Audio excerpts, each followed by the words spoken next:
आज के इस वीडियो में हम बात करते हैं कोशिकी श्वसन एवं इसका क्या उपयोग है। तो इसके पिछले वाले वीडियो में हमने श्वसन को कई पार्ट में डाला है, ये सोच के कि आपको चैप्टर लेंथी ना लगे, आपको ये टॉपिक लेंथी ना लगे। लेकिन पहला टॉपिक हमने ये डाला कि सांस लेना किसे कहते हैं, श्वसन किसे कहते हैं। दूसरा टॉपिक हमने ये डाला कि श्वसन के कौन कौन से अंग होते हैं, किसका क्या भूमिका है, किसका कौन सा काम है।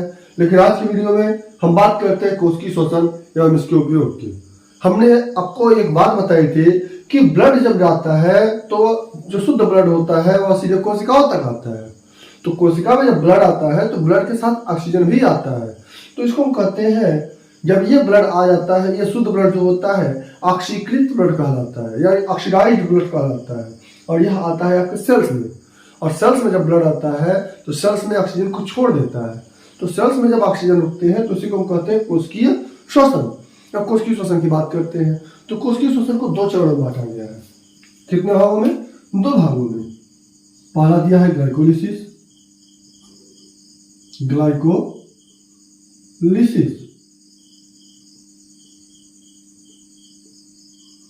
और दूसरा नाम है क्रेब्स चक्र। क्या? क्रेब्स चक्र। और देखिए बात करते हैं ग्लाइकोलिसिस की क्या है और क्रेब्स चक्र की क्या है। तो ग्लाइकोलिसिस में होता क्या है, ग्लूकोज का विखंडन होता है, ग्लूकोज टूट जाता है और ग्लूकोज टूट के किस में बदलता है, तो पायरुविक अम्ल में। ग्लूकोज टूट जाता है और टूट के बनाता है पायरुविक अम्ल। क्या बनाता है? पायरुविक अम्ल बनाता है। अब पायरुविक अम्ल बन गया, ग्लाइकोलिसिस का काम खत्म। ग्लाइकोलिसिस नाम से स्पष्ट है, ग्लाइको का मतलब होता है ग्लूकोज और लाइसिस का मतलब होता है तोड़ना या विखंडन करना या उसको छोटे छोटे टुकड़ों में बांट देना। तो ग्लूकोज को छोटे छोटे टुकड़ों में बांटना ही ग्लाइकोलिसिस कहा जाता है। और जब छोटे छोटे टुकड़े होते हैं तो उन टुकड़ों का नाम होता है पायरुविक अम्ल। कोई दिक्कत? अब अगली बात करते हैं क्रेब्स चक्र की। तो क्रेब्स चक्र में क्या होता है कि जो भी हम पायरुविक अम्ल है उसको हम ऑक्सीजन और कार्बन डाइऑक्साइड में, यानी जल और कार्बन डाइऑक्साइड में बांट देते हैं। किसमें? ऑक्सीकरण क्रिया के द्वारा ऑक्सीकरण क्रिया होती है तो उसमें हम जल और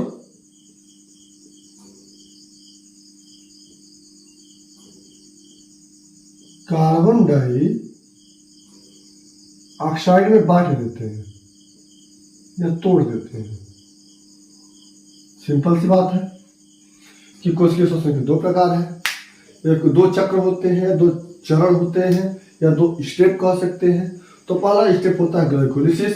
तो ग्लाइकोलिसिस में क्या होता है, ग्लूकोज को तोड़ के पायरुविक अम्ल में बदल देता है। ठीक है, अभी ग्लाइकोलिसिस का काम समाप्त। भैया अब अपने घर जाइए, अब आपकी जिम्मेदारी खत्म। अब दूसरी जिम्मेदारी आती है क्रेब्स चक्र की। तो क्रेब्स चक्र क्या करता है, तो क्रेब्स चक्र होता कहाँ है पहले तो ये समझिए। तो क्रेब्स चक्र होता है माइटोकॉन्ड्रिया में। कहाँ होता है? माइटोकॉन्ड्रिया में। और माइटोकॉन्ड्रिया कहाँ पाया जाता है, तो कोशिका में। तो कोशिका के अंदर माइटोकॉन्ड्रिया होती है, माइटोकॉन्ड्रिया में क्रेब्स चक्र होता है। तो क्रेब्स चक्र करता क्या है, तो क्रेब्स चक्र में जो पायरुविक अम्ल था ना, उस पायरुविक अम्ल को ये ऑक्सीकरण क्रिया के माध्यम से तोड़ देता है, यानी उसमें ऑक्सीजन मिलाता है, उसको तोड़ देता है। और तोड़ के क्या क्या बनाता है, तो दो चीजें बनाता है, एक होता है जल, दूसरा होता है कार्बन डाइऑक्साइड। अब बात करते हैं टूटता है तो किस रूप में प्राप्त करते हैं इसको, तो ये जब भी टूटेगा तो इसको हम एटीपी के रूप में प्राप्त करते हैं। किस रूप में? एटीपी के रूप में प्राप्त करते हैं। अब एटीपी क्या है?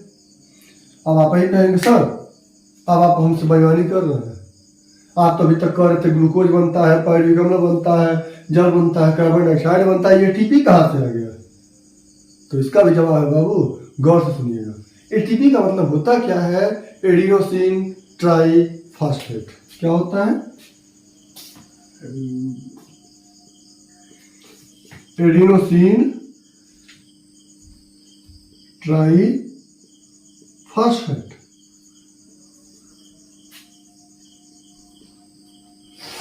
अब एटीपी को ऊर्जा का सिक्का भी कहते हैं, क्योंकि एटीपी टूट के बाद एटीपी बनता किससे है, तो एडीपी से। किससे बनता है? एडीपी। अब एडीपी किसे कहते हैं? तो एडीपी का मतलब होता है एडिनोसिन डाइफॉस्फेट। क्या होता है? डाइफॉस्फेट। अब एडीपी जब टूटता है तो यह बनता है एएमपी। एएमपी से मिलकर बनता है। अब एएमपी को क्या बोलते हैं? Adenosine monophosphate. कोई दिक्कत? अब देखिए, एटीपी, एडिनोसिन में 3 फास्फेट के ग्रुप जुड़े होंगे तो एडिनोसिन ट्राइफॉस्फेट। हाँ, बच्चे गलती क्या करते हैं परीक्षा में, एडीपी का फुल फॉर्म जब आता है तो यहाँ डाई नहीं लिख के ड्राई लिखते हैं। ड्राई का मतलब सूखा होता है और डाई का मतलब होता है 2। यानी जब एक एडिनोसिन के साथ 2 फास्फेट के ग्रुप जुड़ते हैं तब एडीपी बनता है, और जब एक एडिनोसिन के साथ 3 फास्फेट के ग्रुप जुड़ते हैं तो एटीपी बनता है, और एक एडिनोसिन के साथ 1 फास्फेट ग्रुप जुड़ता है तो एएमपी बनता है। कोई दिक्कत? अगर कोई दिक्कत ना हो तो इसका स्क्रीनशॉट ले लीजिए।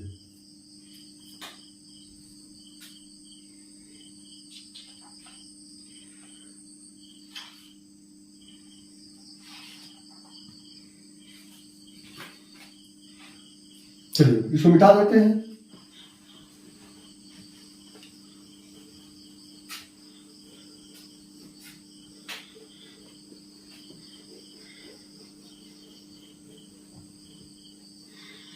चलिए अगले टॉपिक की बात करते हैं। मेन टॉपिक तो हमारा यही है, लेकिन टॉपिक की बात करते हैं तो एटीपी यानी क्रेब्स चक्र में जो टूटा था जल और कार्बन डाइऑक्साइड बना था, वह से हमको एटीपी प्राप्त होता है, और वह एटीपी होता है कितना? 38 एटीपी ऊर्जा प्राप्त होती है। कितना? 38 एटीपी ऊर्जा प्राप्त होता है। और देखिए बताए थे कि क्रेब्स चक्र में ये चीजें होती हैं। क्रेब्स चक्र में ऊर्जा बनता है, 38 एटीपी ऊर्जा बनती है। क्रेब्स चक्र होता कहाँ है? तो माइटोकॉन्ड्रिया में होता है।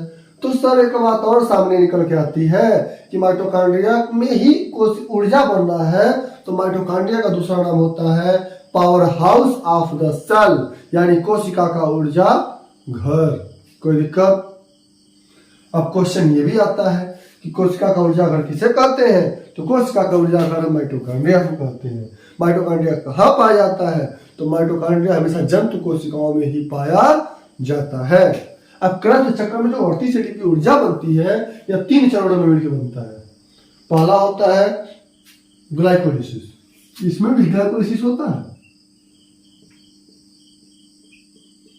ग्लाइकोलिसिस,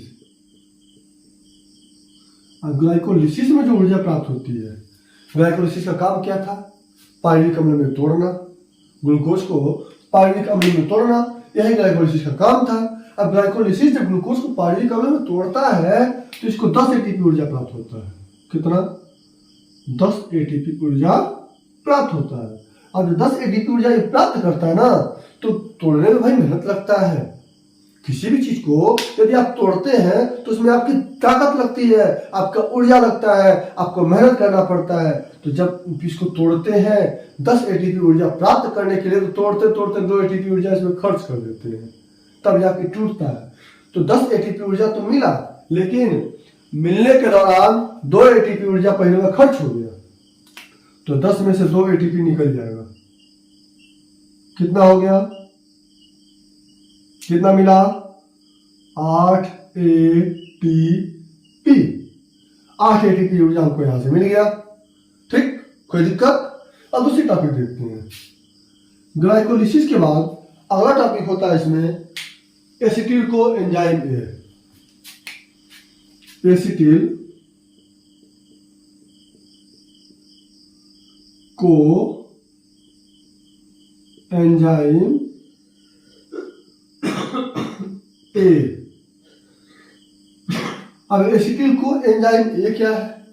तो एसिटिल को एंजाइम ए के अंदर यानी एसिटिक अम्ल में एंजाइम की मात्रा को मिला करके इसको तोड़ते हैं। एसिटिक अम्ल कहाँ पाया जाता है? तो कोशिकाओं में पाया जाता है। जैसे लैक्टिक अम्ल जमा होता है ना कोशिकाओं में, घुटन महसूस होता है ना, थकावट के भाव दिखाई देते हैं ना, तो ठीक वैसे ही एसिटिल को तोड़ने के लिए एसिटिल को एंजाइम ए के दौरान हमें 6 एटीपी ऊर्जा प्राप्त होता है। कितना? 6 एटीपी ऊर्जा प्राप्त होती है। अब तीसरा पॉइंट होता है क्रेब्स चक्र। क्या होता है? क्रेब्स चक्र।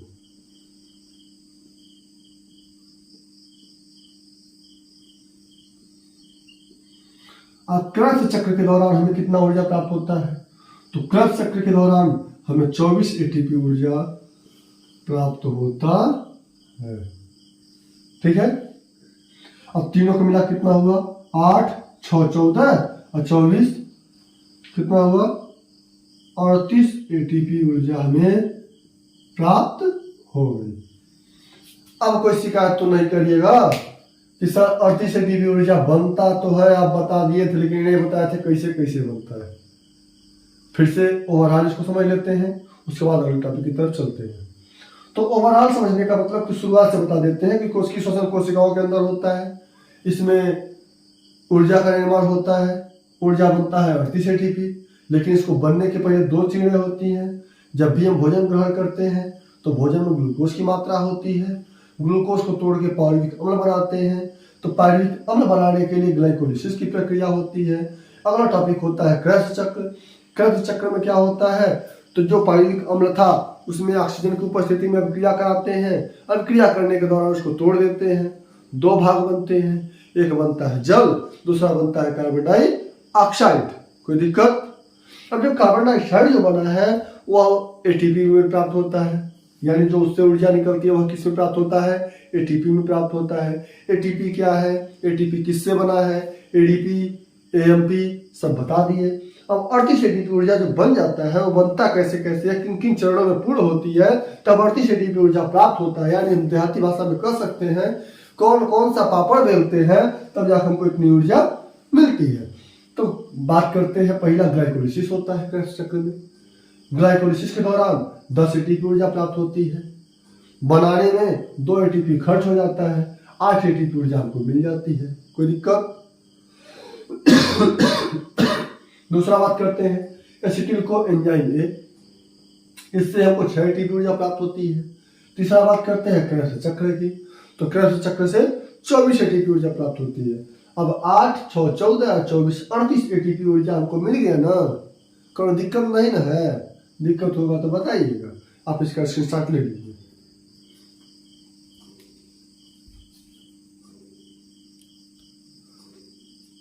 उम्मीद करते हैं कि आप स्क्रीनशॉट ले लिए होंगे, उसको मिटा देते हैं।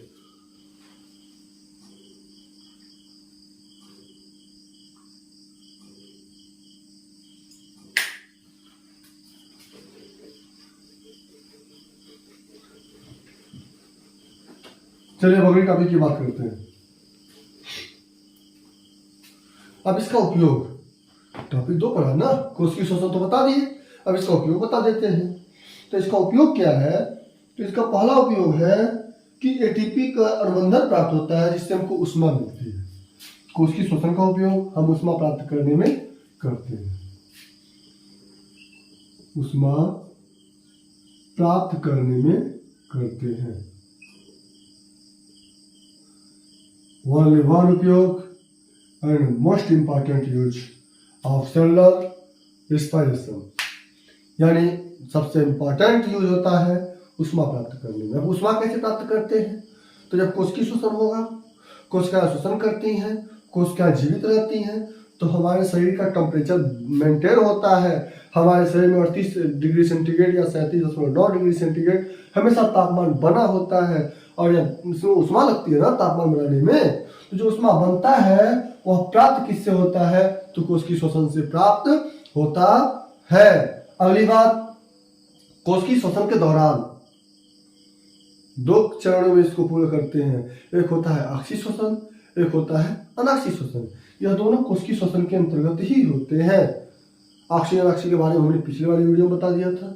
इस वीडियो में हमने कोशिकीय श्वसन क्या होता है, इसके उपयोग क्या है, इसके बारे में भी हमने बता दिया। अगर आपको वीडियो अच्छी लगी हो तो वीडियो को लाइक करें, शेयर करें और सब्सक्राइब अवश्य करें। जय हिंद।